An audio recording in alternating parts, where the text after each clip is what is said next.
Atos capítulo 3, a partir do verso 1, né?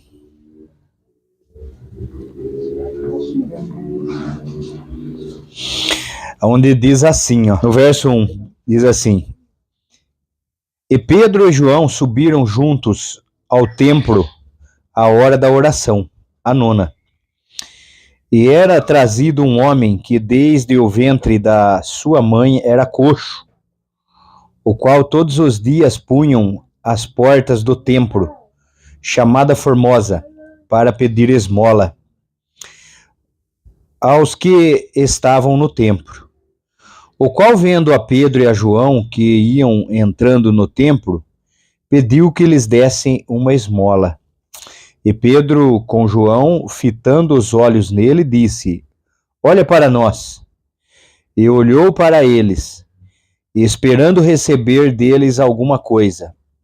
Disse-lhe Pedro: Não tenho prata nem ouro, mas o que tenho, isso te dou. Em nome de Jesus Cristo, o Nazareno, levanta e anda. E tomando-o pela mão direita, o levantou, e logo os seus pés e artelhos se firmaram.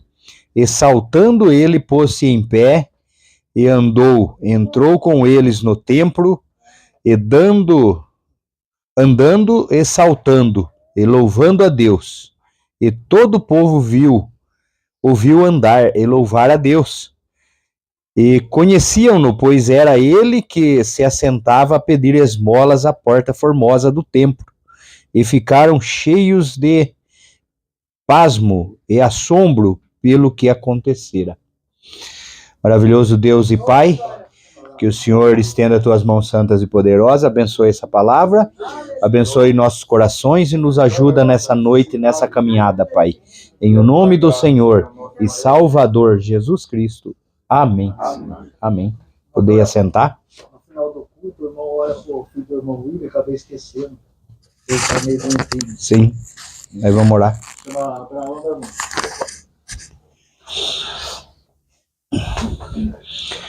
Irmão, esses homens aqui, Pedro e os demais aqui, eles tinham acabado de sair do forno de Deus, vamos dizer assim, né? E foi no dia de Pentecostes. Dia de Pentecostes foi o 50º dia após a ressurreição de Jesus, né? Ou seja, 50 dias depois, né? O Espírito Santo desceu sobre ele no templo enquanto ele estava reunido em oração, enquanto ele estava reunido no templo esperando a promessa de Deus, né? Porque Jesus tinha dito para ele: espera em Jerusalém. Acho que eu peguei essa escritura, deixa eu ver aqui, ó. Eis que sobre vós envio a promessa de meu Pai. Ficai, porém, na cidade de Jerusalém, até que do alto sejais revestido de poder. Então ele estava aqui, ainda em obediência a Jesus, esperando a promessa. E no dia de Pentecoste, que foi um domingo, em torno das 9 horas da manhã, né, pastor? Que o Espírito Santo desceu sobre ele, o Espírito Santo. E a Bíblia mostra aqui, no capítulo anterior aqui, que é o 2, que eles foram cheios do Espírito Santo. Então, aqui naquele momento, naquele domingo de manhã, eles tiveram uma experiência o qual eles nunca tinham tido antes na sua vida, né? Que foi o receber o Espírito Santo em suas vidas. E quando aqueles homens receberam o Espírito Santo, aqueles homens já dali em diante nunca mais foram o mesmo. Saíram dali homem diferente, porque até então ele estava de porta fechada, trancado, com medo do que tinha acontecido ainda com Jesus, né? Do alvoroço que estava acontecendo após a morte de Jesus. E ele estava então temeroso, de porta fechada, buscando a presença de Deus. Mas a Bíblia fala que quando eles receberam o Espírito Santo, as portas foram abertas e aquele templo não pôde mais ficar fechado, porque não suportou a presença do Espírito Santo daqueles homens, cheio do Espírito Santo ali dentro. E eles tiveram que sair pelas ruas e eles tiveram que levar aquilo adiante. Então foi um tempo muito glorioso na vida daqueles homens, daqueles cristãos, né, seguidor de Jesus. Foi um tempo muito glorioso na vida deles. E logo em seguida, seguindo os dias, no passar do dia, você vê que ele estava subindo e entrando no templo para adoração. Pedro era homem de templo, né? Homem de adoração, homem de cultuar Deus, né? Os homens bíblicos eram homens, irmão, que que cultuava Deus na igreja. Eles se reuniam para adoração. Você encontra muitas escrituras mostrando que eles eram homens cristãos de adoração no templo, de se reunir. E faz falta para nós, né? Se nós não é cristão de adoração, cristão que a igreja está reunida, nós está em casa, é uma situação muito ruim, porque o Espírito Santo desceu lá no templo. Foi lá na igreja que o Espírito Santo desceu sobre eles. Primeira descida, né? Primeira descida. E ele estava tendo aqui, então, vivendo dias ainda, né? De um grande regozijo, uma grande alegria dentro deles, um grande alvoroço no coração deles, né? Um grande gozo daquilo que eles tinham acabado de receber. E foi quando ele subia e passando pela porta, né? Esse homem ficava na porta pedindo esmola. Você vê a condição dele, não era bem ruim, porque ele não podia trabalhar, né? Vivia de esmola, né? E ele sentado na porta ali, quando ele pede esmola para Pedro, e Pedro simplesmente quando parou e fitou nele, a Bíblia mostra aqui para nós, né? E ele esperava receber uma esmola, né? Um dinheirinho para ajudar a sua família, mas o que Pedro tinha era muito maior do que dar um dinheirinho para ele, porque se desse um dinheirinho, no próximo dia que Pedro passasse por ali, ele tinha que dar outro, e outro, e outro, e outro. E Deus deu para esse homem aqui, através de Pedro, algo muito maior, que foi a cura dele, né? Então, os apóstolos, a experiência do Pentecoste mostrou para ele a experiência do Jesus, que eles andavam com ele, que Jesus curava as pessoas. Agora a igreja estava ali inaugurada no Pentecoste, a igreja estava no lugar de Jesus, dando continuidade no ministério de Jesus. Então, quando nós recebemos o Espírito Santo, aquele poder de cura, o poder da ressurreição, o poder da salvação, ele vem sobre nós, ele nos acompanha, e é através de nós que ele vai chegar a outros, né? Que vai salvar outras pessoas, E eles estavam, então, regozijantes ali. E eu disse para aquele homem: eu não tenho ouro e nem prata. Você vê, apóstolo de Jesus, cheio do Espírito Santo, e não tinha dinheiro no bolso, né? E hoje nós é ensinado pelas igrejas do último dia que se nós não tiver uma boa situação financeira, é sinal de que nós não somos filhos de Deus, ou de que Deus não é conosco, né? Totalmente ao contrário dos princípios bíblicos, né? Onde mostra que esses homens estavam cheios do Espírito Santo, poder tão grande, a ponto de eu não tenho ouro nem prata, mas o que eu tenho te dou, tenho Jesus, eu tenho vida, eu tenho cura para você, eu tenho libertação, o que eu tenho eu te dou, recebe. Então, mas dinheiro não tinha ouro e nem prata. Então, nós temos que aprender com a Bíblia, né? E filtrar tudo que nós ouvimos, para ver se aquilo que nós ouvimos é de Deus ou não. E isso dá testemunho de que não é de Deus um ensinamento desse daí. Deus tem homens bem de vida, como teve Abraão e outros, né? Um José, no maior trono do mundo naquele dia, né, que foi o trono do Egito naquele dia, mas não como um sinal de salvação, não como um sinal de que Deus é conosco, porque se isso fosse um sinal, Pedro aqui não tinha esse sinal. Tantos. Então, eles viviam um tempo muito glorioso, só que foi uma promessa que Deus deu para ele, e uma promessa que ela continuaria, e andaria na igreja de Jesus, e estaria aqui no último dia conosco. Porque ele disse também, vamos ver aqui, olha, no Atos capítulo 1, verso 8, ele disse assim: mas recebereis a virtude do Espírito Santo, que há de vir sobre vós, e semeei testemunha, tanto em Jerusalém, como em toda a Judéia, em Samaria e até os confins da terra. Então, até os confins da terra nós seremos testemunha através do Espírito Santo, né? Amém. Amém? Louvado seja Deus. E estes sinais seguirão, que foi Marcos 16, né? Ele falou isso. E estes sinais seguirão os que creem. Em meu nome expulsarão os demônios, falarão novas línguas, pegarão em serpente e beberão alguma coisa mortífera e não lhe fará dano algum. E porão as mãos sobre os enfermos e os curarão. Essa é a promessa da igreja, né? Um filho foi estudar, né, teologia, foi fazer seminário, né, para ser pregador. E lá no seminário ele aprendeu que Marco 16 não era inspirado, né?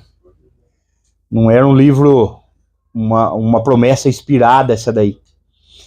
E ele recebeu uma carta da mãe dele, né, um certo tempo, que ela estava muito enferma e estava pedindo para ele vir para casa, que ele estava bem longe, né, estudando em outro país.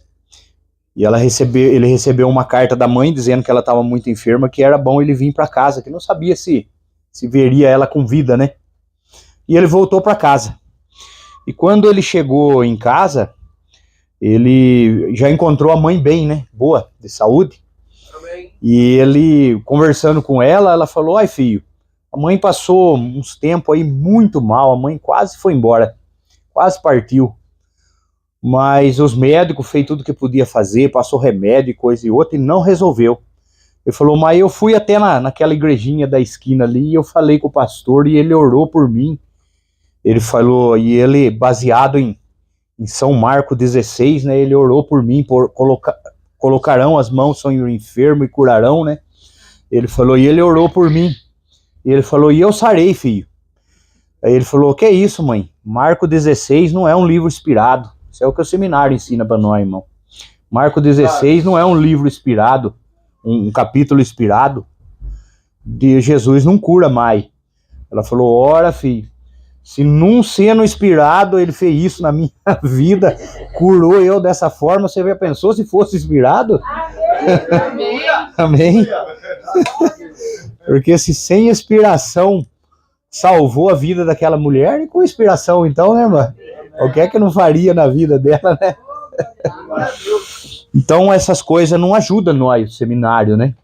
Nós precisamos de uma experiência real com Deus, como tiveram esses irmãos, esses apóstolos, nesse dia de Pentecostes, irmão.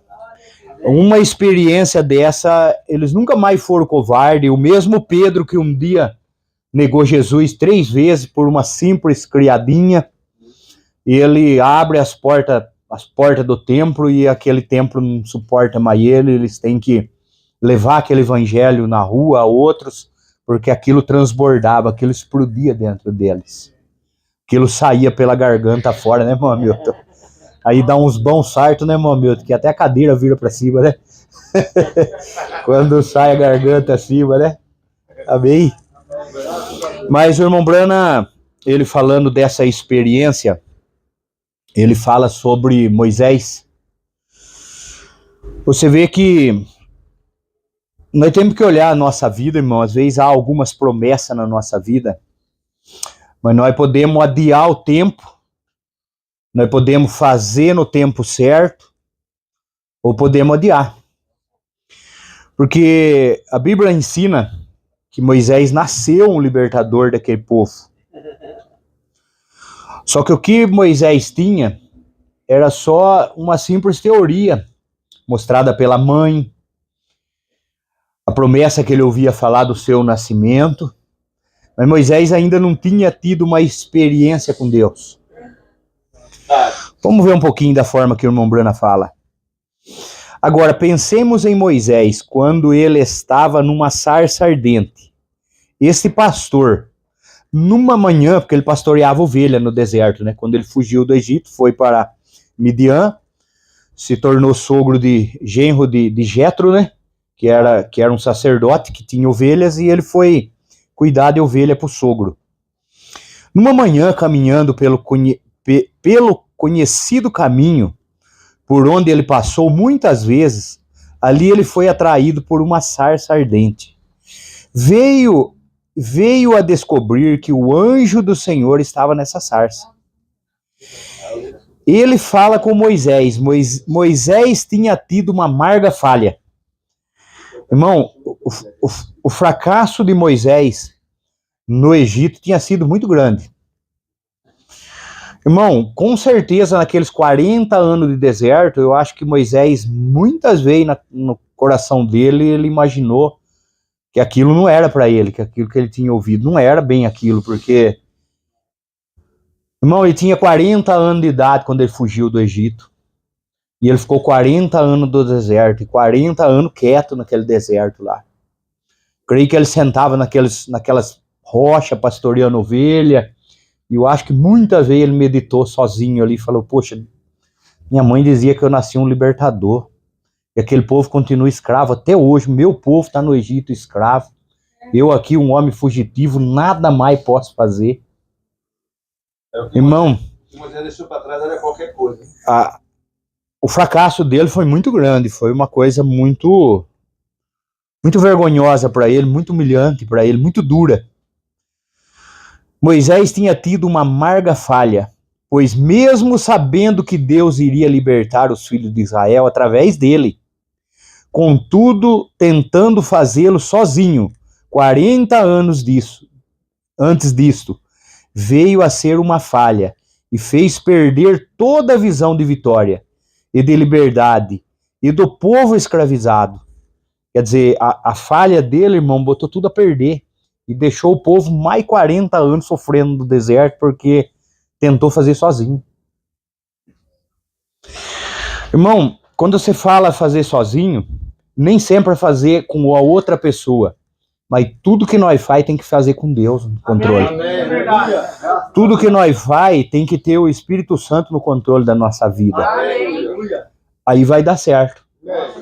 Agora Moisés, ele ouvindo sua mãe falar, Moisés, você nasceu um libertador, você nasceu sob uma promessa, seu pai orou muitas noites até de madrugada, buscando a presença de Deus, falando do nosso povo aí escravo, pedindo um libertador, e Deus enviou você vai tirar esse povo daí. Quer dizer, essa era a experiência humana de Moisés. E na experiência humana ele fracassou, porque quando você vai na experiência humana, você acha que vai resolver as coisas com aquilo que você tem. E o que Moisés tinha na mão naquele tempo, naquela hora que ele recebia essas coisas, era uma formação dada por Faraó, humana, no conhecimento egípcio, era uma formação militar, um homem de espada, um homem de guerra na mão e vitorioso dos bons. Isso é o que ele tinha na mão. E ele achava que essa era a forma que ele ia libertar aquele povo. Tem muita coisa, irmão, que é para nós fazer. É nosso. Mas muitas vezes nós não conseguimos ter êxito porque nós faz da forma errada. Nós faz com aquilo que nós tem na mão. E às vezes aquilo que nós tem na mão no momento é coisa humana. É coisa que não serve para Deus trabalhar. Não é a ferramenta de Deus. Não é a ferramenta de Deus e não dá certo. Às vezes, irmão, aquilo na vida nós não tem vitória, porque o batismo que nós carrega é do homem, não é de Deus. Não pode ter vitória na vida. Santa Ceia, às vezes nem toma. E quando toma errada, é do homem, não é de Deus, não tem vitória.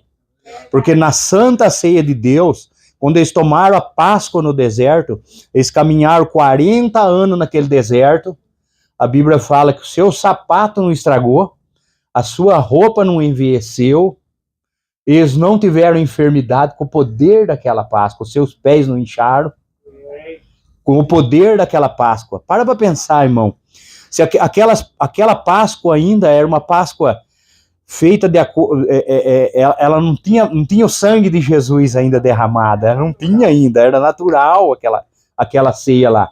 Agora pensa bem, uma Páscoa, uma ceia natural, fez aqueles homens andar 40 anos no deserto, aquela igreja, aquele povo, nem a roupa, nem o sapato estragar, nem a perna inchar.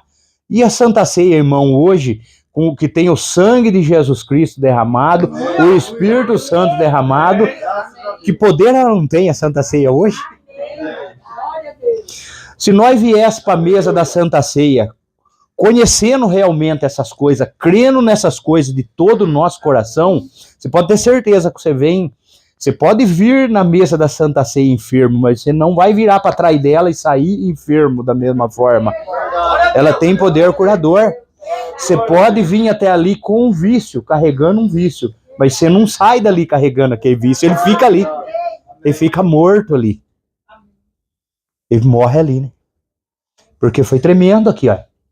Com uma Santa Ceia natural, uma Páscoa. E Moisés, então, irmão, ele tinha isso no seu coração, que aquela era a forma de libertar. Irmão, e aquilo fracassou e deixou ele 40 anos na espera.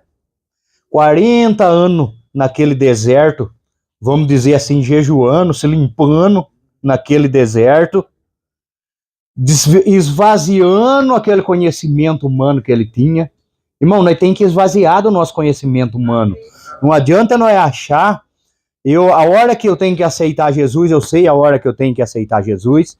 Certa feita tinha uma mocinha na igreja, ela estava sentada lá atrás. E pelo Espírito Santo, o irmão Brana viu aquela moça e falou, moça, ele estava fazendo uma chamada de altar, irmão. E o irmão Brana falou para ela, moça, o Espírito Santo está te chamando agora. É o seu momento, é a sua hora de aceitar Jesus. Ela murchou no banco lá, turrona, ficou no banco, o culto acabou, ela não veio para o altar, e quando acabou o culto, ela foi até o irmão Brana e falou, o senhor nunca mais fala daquele jeito comigo, eu sei o dia que eu tenho que aceitar Jesus.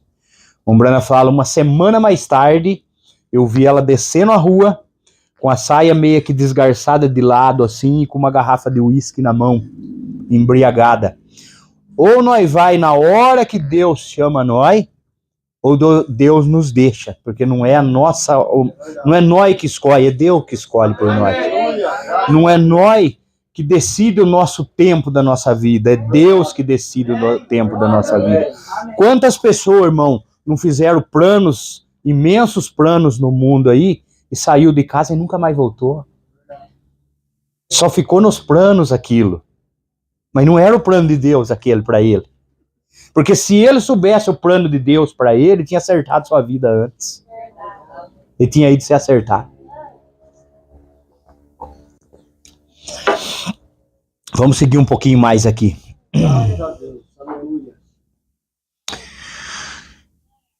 Moisés tinha tido uma amarga falha. Deixa eu ver. E eu me pergunto, às vezes, se nós, a igreja, sabendo que Deus prometeu libertar a igreja do pecado e da enfermidade e fazer de nós um povo salgado, do qual a terra tivesse fome e sede. Ele prometeu isso, que nós seríamos um povo salgado, que a terra teria fome e sede de nós. Amém. Fome porque quando você come uma comida, você tem fome, você come, ela tem sal, e se ela tem sal, você tem sede. Vai tomar água também. Salgado o qual a terra tivesse fome e sede. E eu me pergunto, se os nossos esforços humanos, em nossa teologia, e assim por diante, em nossos grandes edifícios, e assim por diante, em nossas grandes e finas igrejas, e assim por diante, como tentamos apresentar as pessoas há muitos e muitos anos atrás, e vimos que isso falhou. Nunca funcionou, a teologia nunca funcionou, grande igreja nunca funcionou. Não é esse o meio de Deus. O meio de Deus é um meio simples, são pessoas simples assim, ó. A alta sociedade não queria companheirismo com um povo simples assim, não é o nível dele, não está à altura dele, mas Jesus quer. Jesus busca esse povo, ele busca a pessoa humilde, pessoa simples, porque se assim não fosse, ele não ia atrás de Noé, um lavrador, ele não ia atrás de Amós, um homem que é criador de gado, né? De gado. Ele só buscou pessoas simples, irmão. Um João Batista, um homem lá do deserto, que vivia, para sobreviver, comia gafanhoto e mel silvestre. A roupa era pele de ovelha, né? Feita de pele de camelo. A roupa do homem. Pessoa simples. Deus busca homem assim. Homem sem entendimento, para que ele possa dar o entendimento dele. Então nós não precisamos de entendimento, sabedoria. Mas nós somos teólogos. Pensa que muitas vezes isso aqui, ó, da mensagem serve para nós. Nós somos teólogos, irmão. Fazemos doutrina, determinamos certas coisas, que as coisas de Deus mas aquilo é nossa mente, nossa cabeça. Muitas vezes nós somos desse jeito. Queremos mudar as coisas de Deus. Vamos seguir um pouquinho mais aqui. Ó, um povo salgado, e assim por diante, nossos grandes edifícios, né? E vimos que isso não funciona. Nós mesmos é que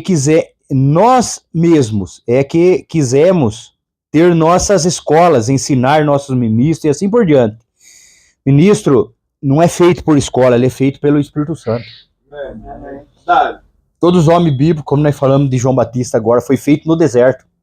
Quando Deus quis formar João Batista, um pregador, tirou ele da família, com 9 anos de idade, levou para o deserto, criou ele lá. E sabe qual é a pregação dele, irmão? Eu esqueço como eu chamo o irmão mesmo? Michel. Irmão Michel, a pregação dele era: o machado está posto à raiz da árvore. Aquela árvore era nós. Era pessoa, ser humano. Quem não der fruto será cortado e lançado no fogo. Ele virá com uma pá na mão, limpando a sua eira. Sabe por que a pá na mão? Todo mundo que veio da roça e banou arroz no campo, ele sabe que pegava dia de vento e pegava no arroz lá e pegava numa pá e jogava para cima assim. Então o arroz subia, o que tinha peso subia e descia. E a palha o vento levava ela embora. E Jesus veio com uma pá na mão fazendo esse serviço aí na igreja. Só que, ó, joga para cima, a palha vai embora. E o grão fica. E eu creio que nós somos o grão, né? Por isso que nós estamos aqui. Amém? Estamos aqui porque somos um grãozinho dessa lavoura de Deus, dessa colheita de Deus, irmão. Amém? Louvado seja Deus. E ministros e assim por diante. Deixamos o princípio real. A coisa real de Deus nos disse para receber, que era deixar o Espírito Santo liderar a igreja. Foi o que ele fez aqui no Ato 2, onde ele desceu. Era o que ele estava fazendo aqui, através de Pedro, liderando a igreja. Não tenho ouro nem prata, mas o que eu tenho te dou. Era o Espírito Santo na liderança da igreja. Amém? Amém? Louvado seja Deus. Deixemos isto fora, enquanto temos perdido o gozo divino. Nós temos a visão,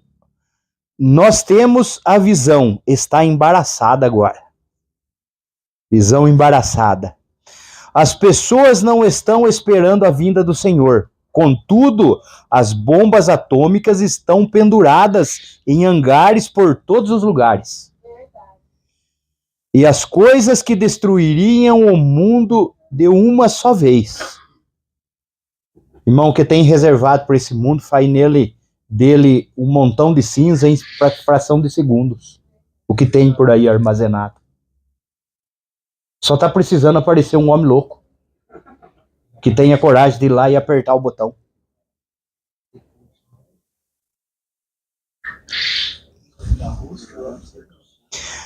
Mas as pessoas têm perdido a visão do Senhor, porque elas têm estabelecido tempos que o Senhor virá a um certo tempo. E elas têm feito todas as coisas e têm tentado fazer isto dentro de si mesma. Quer dizer, ela quer fazer o tempo de Deus. Eu sei o tempo de eu aceitar Jesus. Eu sei o tempo de eu ir para a igreja. Eu sei o tempo de eu me posicionar.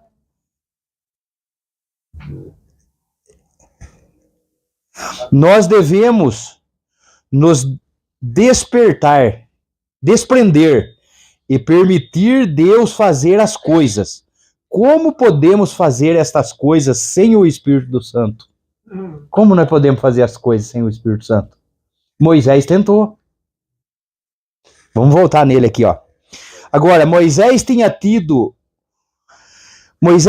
sido um amargo fracasso, mas ali agora vemos sua atenção atraída a uma sarça ardente.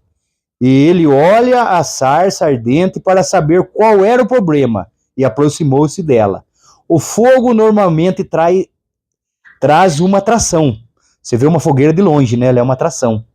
Normalmente, o Espírito Santo, quando ele vem, é uma forma de fogo e atrai a atenção das pessoas. Amém. Aleluia. E quando Moisés se virou para analisar esta árvore ardente, que não se consumia, Deus falou com ele sobre uma visão recém-dada por um anjo. Agora observe a fé trabalhar em seguida. As velhas coisas têm se passado, mas Moisés agora tem uma nova visão. Ali Moisés foi mudado. Ali Moisés não era mais aquele homem fracassado dali em diante. Chegou coisa nova, sim. Ele saiu fugido do Egito como um fracassado e ficou 40 anos sentado ali naquele deserto como um fracassado. Mas aqui Deus mudou esse quadro. Amém. Aleluia. Aqui, irmão, é que ele teve, com 80 anos de idade, passou a ter uma experiência com Deus. Pensa bem, não? Um homem como Moisés, hein? Um profeta como Moisés. Ele mesmo mostrou que era fracassado. Ter uma experiência com Deus com 80 anos de idade. Com 40 anos, Deus não pôde trabalhar com ele. Teve que esperar mais 40 anos, 80 anos de idade, para poder ter uma experiência com Deus. O que será que impede nós de ter uma experiência com Deus muitas vezes, né? Será que Deus quer esvaziar nós de alguma coisa, tirar algo de nós, desempregnar nós de alguma coisa para nós poder ter uma experiência com Deus? Se nós entender, irmão, que Deus não desce na nossa própria maneira, às vezes está tão próximo de nós, tão pertinho, e não pode entrar. E não pode fazer nada por causa da nossa própria maneira, está impedindo ele.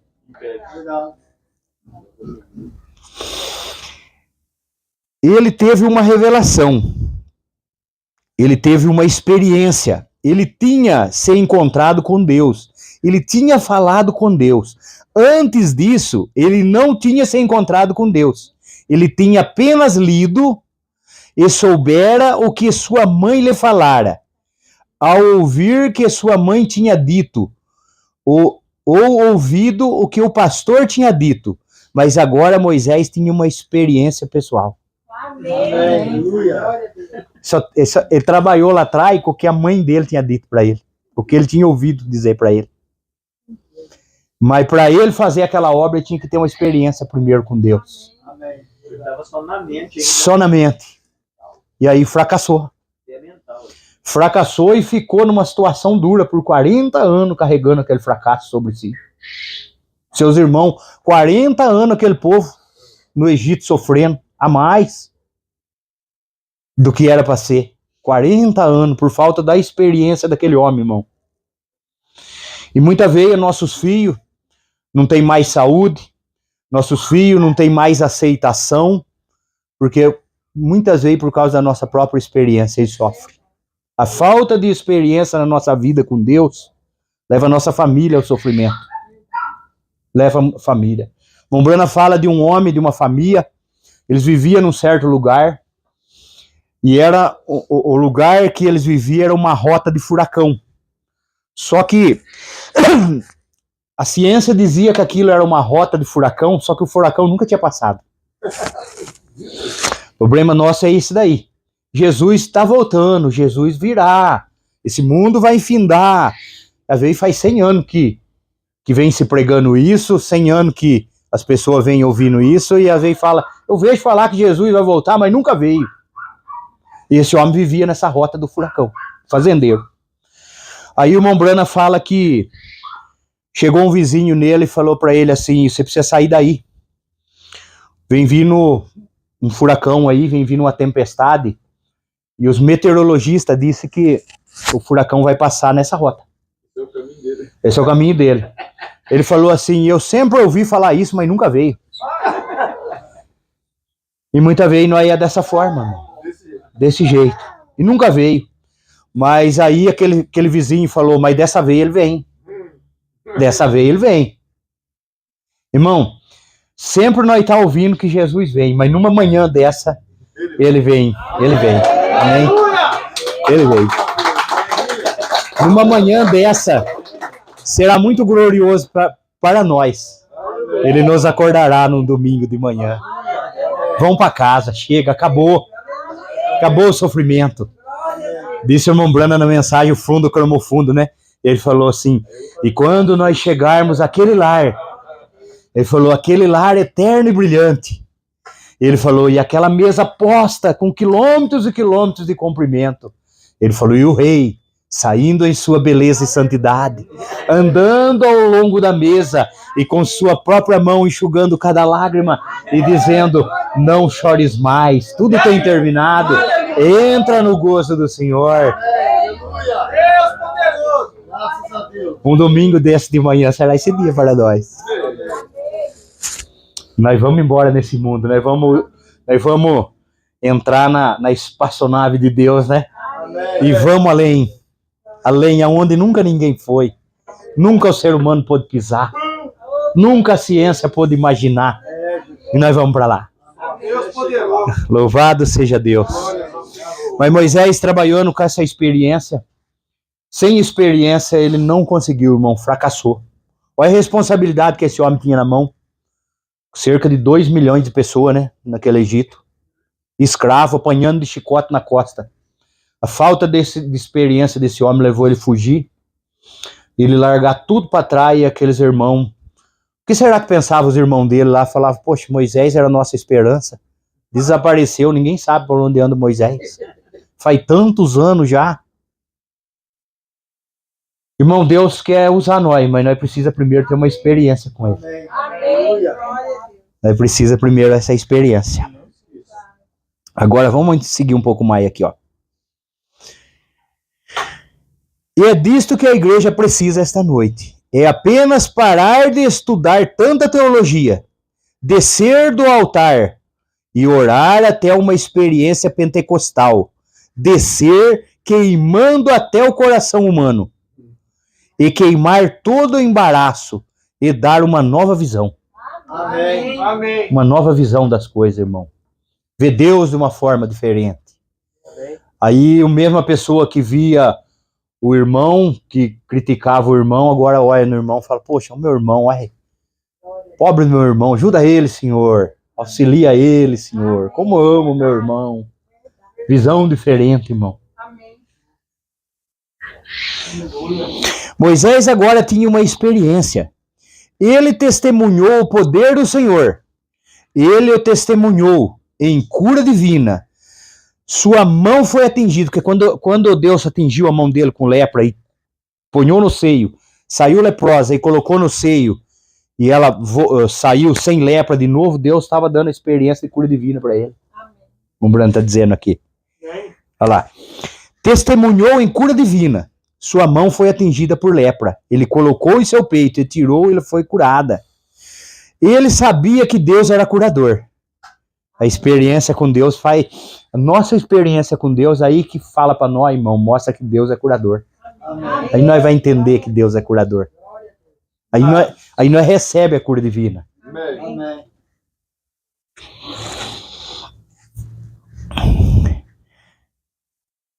Onde que eu estou aqui? Cura divina. Ele sabia que Deus era curador. Deus estava com ele. Tinha se revelado pessoalmente a ele.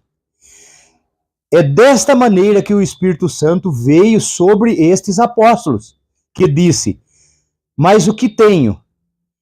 É disto que precisamos esta noite, de uma experiência pessoal com Deus. Moisés teve a experiência pessoal, agora observe a fé dar um salto. Aí a fé dá um salto, quando você tem uma experiência. Observe a diferença em Moisés agora. Lá vai ele ao Egito. Uma invasão de um homem só, descendo para tomar posse, sem nada em sua mão, exceto uma vara seca. Mas ele desceu para fazer isto e executou o que Deus lhe dissera, porque ele teve uma visão. recém-dada por Deus. Amém. Deus poderoso. Aleluia.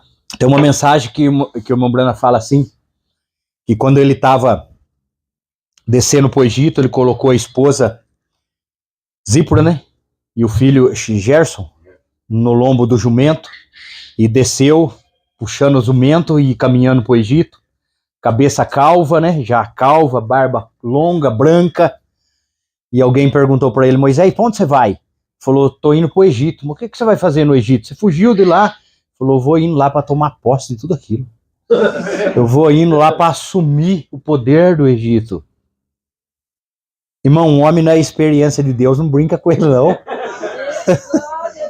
O homem na experiência de Deus, ele faz coisa, faz coisa milagrosa. O homem desce lá, com uma vara torta na mão, cabeça calva, barba branca, e invade uma nação, a maior nação do mundo naquele dia, a maior potência militar daquele dia, e joga tudo aquilo no fundo do mar, e tira um povo de lá de dentro, leva aquele povo para adorar a Deus no deserto.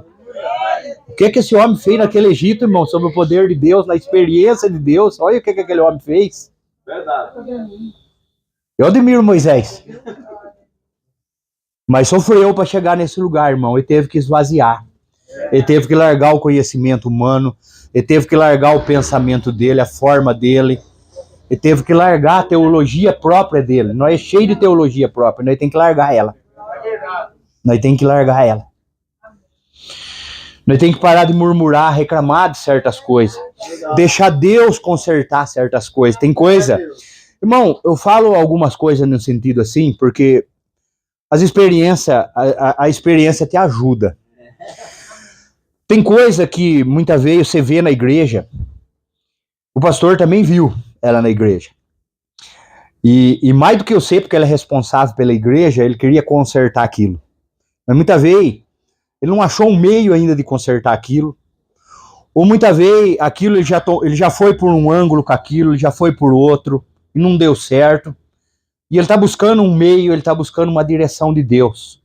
Porque muitas vezes uma pessoa vai no médico, ele está doente, aflito, necessidade. Se ele tem um câncer dentro dele, o médico tem que tirar o câncer de dentro dele, sem perder ele. E muitas vezes o pastor tem que tirar o câncer que está na pessoa, que está fazendo ele comportar mal na fé, na igreja, mas sem perder ele. E se você for de qualquer forma, se o médico for de qualquer forma, ele mata o paciente. Eu tive um colega de trabalho que tirou um câncer do cérebro. Deu um câncer no cérebro dele. Para pensar, um médico tirar um câncer do cérebro. Isso costuma deixar sequela, porque se pegar, triscar o cérebro dele, dá sequela. O médico chegou no quarto dele, no outro dia, depois da cirurgia, chegou lá, achou ele em pé, indo no banheiro. Falou: pô, rapaz, o que você está fazendo de pé? Falou: não, levantei, aí eu preciso ir no banheiro. Falou: rapaz, esse tipo de cirurgia é 3, 4 dias na cama, você não levanta assim, não. Uma cirurgia no cérebro. Quer dizer, o médico tirou aquilo com tanto êxito, que com um dia ele estava em pé, ele estava bem, andando. E ele venceu, esse moço venceu esse câncer no cérebro.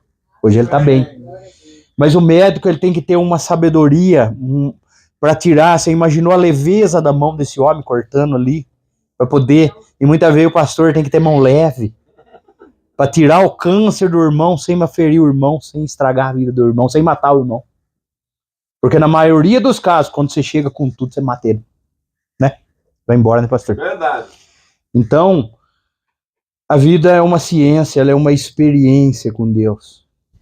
E muitas vezes o pastor teve uma experiência que nós não tivemos com Deus. Todos nós temos experiências diferentes. E às vezes ele teve uma com Deus diferente da nossa. Por isso ele tem mais paciência. Mas a coisa é que Moisés conseguiu, ele venceu. Ele tirou aquele povo de dentro do Egito depois dessa experiência. Nunca mais foi o mesmo. O profeta de Deus fala de Davi. Quando ele chegou, que nós aprendemos esses dias, na Bíblia aí, com o pastor ensinando, com respeito ao exército de Israel, o Golias desafiava ele, irmão. Tem homem aí, um homem com 3 metros de altura. Imaginou o tamanho da espada e o escudo daquele homem. Tem homem aí para lutar comigo? Um só luta comigo, aquele que vencer, a nação é vitoriosa nele. Só que o adversário, que era Israel, não tinha uma arma sequer, não deixava os homens ter uma arma. Irmão, para pensar, quantas vezes nós lemos essa história na Bíblia e nós passamos por cima disso aí? Irmão, né, tem tempo certo para nós saber as coisas, o senhor sabia disso? Às vezes nós queremos se antecipar com as coisas e ter o tempo certo. Porque se fosse a qualquer tempo, nós teríamos visto isso aí há muito tempo. Por que só agora? Tem o tempo certo. Mas a verdade foi que quando Davi chegou no exército, achou um exército, um Saul, um exército inteirinho sem uma experiência com Deus. Perderam a experiência com Deus. E sabe onde eles perderam a experiência com Deus? Eles perderam a experiência com Deus quando eles rejeitou Samuel, o profeta.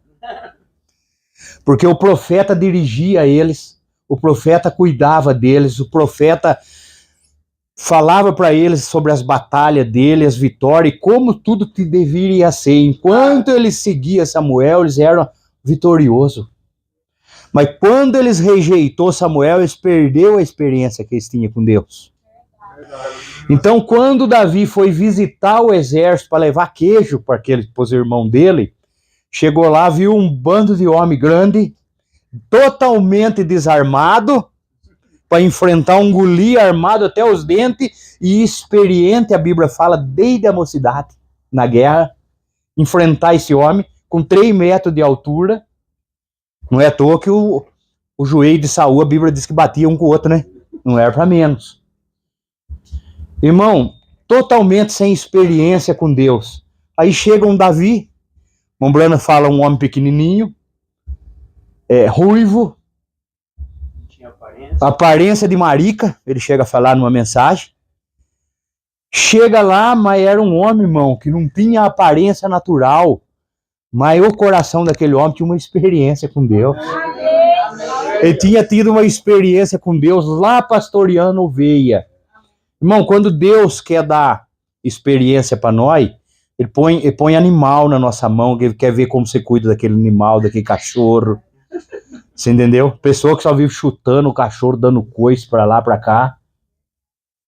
Deus olha essas coisas, porque a experiência com Deus que Davi teve foi atrás das ovelhas, irmão. Foi quando um urso pegou uma ovelha e foi atrás e matou o urso. Falou, minha ovelha não, você não leva.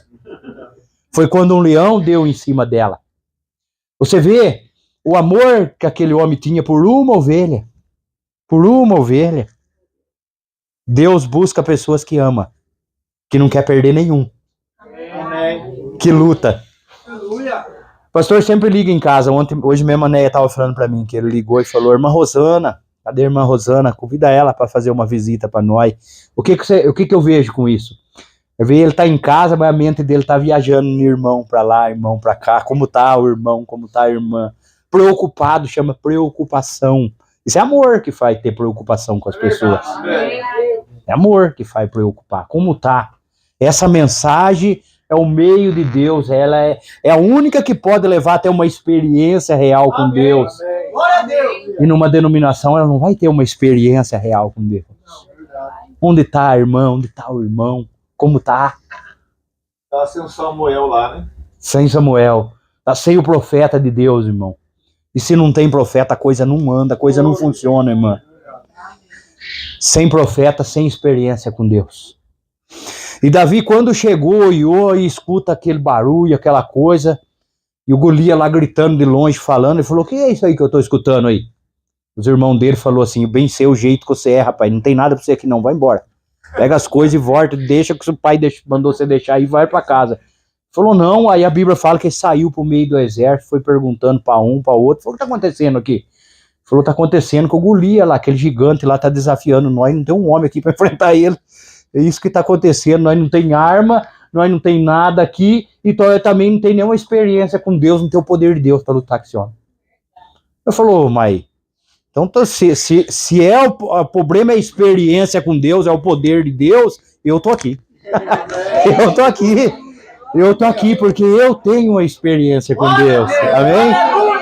Se é uma experiência com Deus, eu tô aqui. Porque Deus derruba esse homem aí. Deus poderoso. Se Deus deu um leão na minha mão, deu um urso na minha mão, dá esses filisteus aí também. O que é esse filisteu aí para Deus? Da onde você está vindo? O que você já venceu para trás? Isso mostra, irmão, às vezes nós vencemos coisa grande para trás, chega numa coisa pequenininha, ele fica empacado nela, fica enroscado nela ali. Não era para estar enroscado mais, tem coisa que não era para nós estar enroscado mais, era para nós estar andando, caminhando a passo largo. Nós estamos seguindo, nós estamos indo para a terra prometida, nós estamos indo embora desse mundo, nós estamos saindo daqui. Não é tempo mais de parar. Senão não vai ficar que nem Israel no deserto. Andava um pouco e enroscava no lugar. Andava um pouco e enroscava no lugar. E ficava virando em volta, e ficava virando em volta, e enroscava. E ficava e enroscava. 40 anos virando em volta. E às vezes nós não percebemos que a nossa vida está virando em volta, aí não sai do lugar, não sai do lugar, não sai do lugar. Precisa de uma experiência, precisa de uma posição com Deus. Precisa, irmão, de uma atitude na nossa vida. Muitas vezes precisa apanhar uma estaca. O Mamil estava falando de um senhor esses dias, eu lembrei daquela experiência desse homem. Ele era um homem duro, né, Mamil? Aquele da mula. Ele era um homem duro. E a mula, ele trabalhava com a mula, fazendeiro, lá de 100 anos atrás, né, que andava, tudo era feito na base do animal. E ele andava com a mula, e a mula de vez em quando dava uma bocada na plantação dele, e ele não queria que a mula fizesse aquilo. E a história fala que ele ficou nervoso com a mula dando umas bocadas no mineral dele, e foi lá e deu uma mordida na orelha da mula. Aí a mula falou com ele. Falou, puxa vida, esse tempo tudo tem servido você tem esse milharal aí, porque eu que toco esse milharal aí, não posso tirar uma bocada desse milharal aí. Irmão, aquilo levou ele a ter uma experiência com Deus, parou ele. E precisou a mula, e a vez nós tá desse jeito aqui. Será que vai precisar uma mula falar com nós? A mula é a vez, que nem o irmão Brana sentado no meio do pentecostal lá, né? Aí falou, tinha um pregador jovem aqui ontem à noite. Por favor, venha pra frente, venha trazer a mensagem essa noite. O irmão Brana fundou no banco quietinho, né? Aí o irmão que estava do lado dele olhou bem pra ele e falou, o senhor conhece ele? O senhor conhece ele? O irmão Brana falou, sou eu, mas não fala nada. Aí o homem falou, não, ele tá aqui, ó, aqui não é nada. A Arvênia vai fazer uma visita da denominação, precisa alguém olhar para nós e falar, o que você está fazendo aqui? Não é lugar seu, não. Não é lugar seu, não. Procurar cura divina aqui, lá tem mais do... A mula fala para nós, falar assim, se tem mais do que cura divina lá, você está fazendo aqui atrás de cura divina. Tem mais do que isso lá. A Arvênia tem e não sabe que tem. Amém? Mas experiência, irmão. Experiência com Deus. Entrar nessa caminhada. Entrar numa posição com Deus, tomar uma posição, batizar em nome de Jesus Cristo, dar o primeiro passo. Porque o primeiro passo nós damos, o resto é Ele que dá para nós. Nós decide, nós temos uma decisão na nossa vida. Eu reconheço Jesus, eu aceito e eu batizo em nome de Jesus Cristo. Eu vou estar todo o meu mês de ceia, tomando a minha ceia. O restante é Ele que vai fazer. Levar nós a uma experiência com Deus, é Ele que leva nós. Amém? E se tem experiência, tem vitória. Porque quando chegou o homem experiente lá com Deus, o Davi, não importa a aparência dele, tamanho, não importa nada. Importa a experiência. A experiência dele era grande, ele era pequeno, mas a experiência era grande. Amém? E a experiência dele com Deus, irmão, levou ele à vitória. Porque naquele momento, não era a arma que resolvia a situação, porque eles não tinham. Ali só tinha um meio para resolver aquela situação. Só a fé. Só Deus podia resolver. Amém. E Deus, o exército, não tinha mais. Mas chegou um homem para levar queijo lá que tinha fé, que tinha uma experiência, que tinha Deus para trazer para aquele exército. Amém? Irmão, olha que importante, irmão Michel, que Deus, o lugar importante que Deus coloca nós. Às vezes você chega num lugar, não tem Deus naquele ambiente, mas quando você chega, você leva Deus naquele ambiente, você muda aquele ambiente, você transforma aquele ambiente. Aquele ambiente que não tinha vitória, que só tinha problema, é que nem o José quando chegou no cárcere. Chegou lá no cárcere lá, deu descanso até pro carcereiro. Acabou o problema do carcereiro. O carcereiro não precisou mais levantar correndo lá separar a briga dentro da prisão, não precisou mais nada. Chegou lá, o José pôs paz na prisão. Chegou na casa do Potifar, a vaca que não dava mais leite, não pegava mais cria, passou a ter cria, a galinha que não botava mais passou a botar, e tudo na casa do Potifar. O Potifar falou: rapaz, tá na sua mão, toma conta de tudo isso aí pra mim, porque na sua mão funciona. Mas olha de onde vinha José, olha a experiência com José, irmão, dentro de poço, abandonado pelos seus irmãos e tudo mais. Mas tinha uma veste de 7 cores, né? Amém? Louvado seja Deus. Mas leva isso pro seu coração. Se você ainda não tem uma experiência com Deus, busca ter. Se não tá na presença de Deus, não tomou uma posição, procura tomar. Procura se posicionar com Deus, irmão. Procura pôr a sua família em marcha na presença de Deus e viver essa experiência. Porque a maior experiência não tem gozo tal como o gozo da presença de Deus. E num domingo desse de manhã, uma manhã dessa, nós iremos para casa. Amém? Louvado seja Deus. Mas enquanto nós não for, vamos trabalhar, né? Vamos buscar as almas, vamos preocupar, porque a experiência com Deus leva a preocupar. Leva a se preocupar com as outras pessoas, com as pessoas que não entraram ainda. Amém? Louvado seja Deus. Vamos agradecer a Deus, vamos orar. E vamos orar pelo Abraão, né, irmão? Amém? Maravilhoso Deus e Pai, em nome de Jesus Cristo, eu agradeço ao Senhor, Pai, por tudo que o Senhor tem feito, por tudo que o Senhor tem nos dado e abençoado. E agradeço, Pai, pela experiência, Pai, que o Senhor tem dado para nós, Pai, em conhecer essa mensagem, em entrar dentro dessa mensagem, Pai, e essa mensagem viver dentro de nós, Pai. Obrigado por tudo isso. Obrigado pela Tua graça, pelo Teu amor, pela Tua compaixão. E que essa experiência possa atingir outros, Pai. E que essa experiência na nossa vida leva nós a preocupar com outros, Pai, a buscar outras pessoas que estão fora e que não têm essa experiência na Tua presença, Pai. Ajuda nós. E aqui está esse pedido de oração, Pai, por Elídio, que está entubado, e a família pede oração. E pelo Abraão, Pai, o filho do irmão William, o Senhor sabe a necessidade de cada um deles, Pai. Visita o menininho, Pai, do irmão William, Pai, e dá a cura, a libertação, Pai, porque esse poder de cura, Pai, ministrado pela Tua palavra é nosso, Pai, e nós temos essa experiência, Pai, da Tua cura. Então, que o Senhor visita também esse aqui, Elídio, Pai, internado no hospital, Pai, entubado, que o Senhor faça uma visita especial para ele. Abençoe esses irmãos, essas irmãs, dá para eles um bom sono, um bom descanso, e que amanhã cedo nós podemos ter força e graça para estarmos aqui novamente, Pai. Em o nome do Senhor e Salvador Jesus Cristo. Amém, Senhor. Amém. Deus abençoe a cada um, irmão. Obrigado por ter vindo.